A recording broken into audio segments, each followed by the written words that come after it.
Au bras du prince Andrew, Sarah Ferguson a fait du bruit.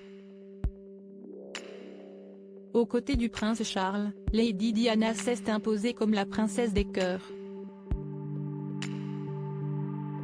Et Mark Phillips a fini par rompre avec la princesse Anne. Sophie de Wessex, elle, s'est longtemps faite discrète après le scandale survenu en 2001.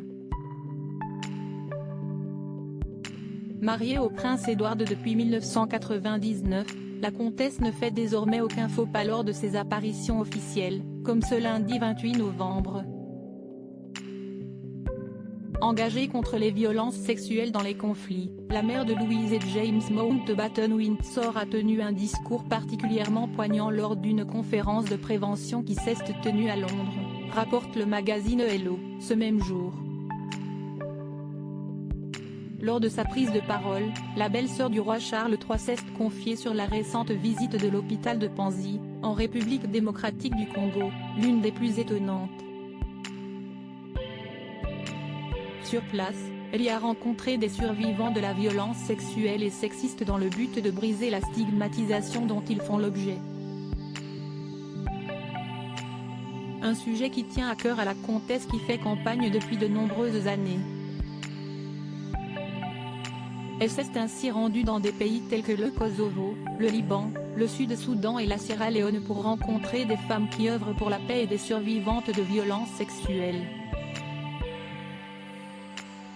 Supérieure à Sophie de Wessex avec des lémuriens, cette étonnante sortie Sophie de Wessex admirée par Elisabeth II, un engagement qui a pu la conduire dans des endroits très sombres. Chaque histoire que l'on me raconte me pousse à aller de l'avant.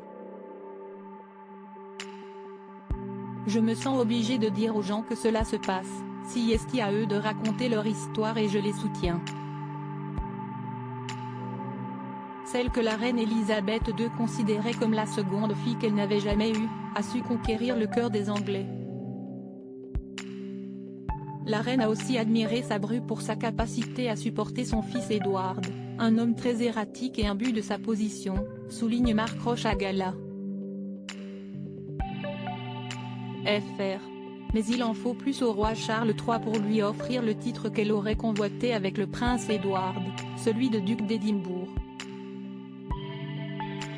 Le roi veut alléger la monarchie, il n'est donc pas logique de donner le titre de duc d'Édimbourg au comte de Wessex, analyse le Daily Mail du 18 novembre 2022.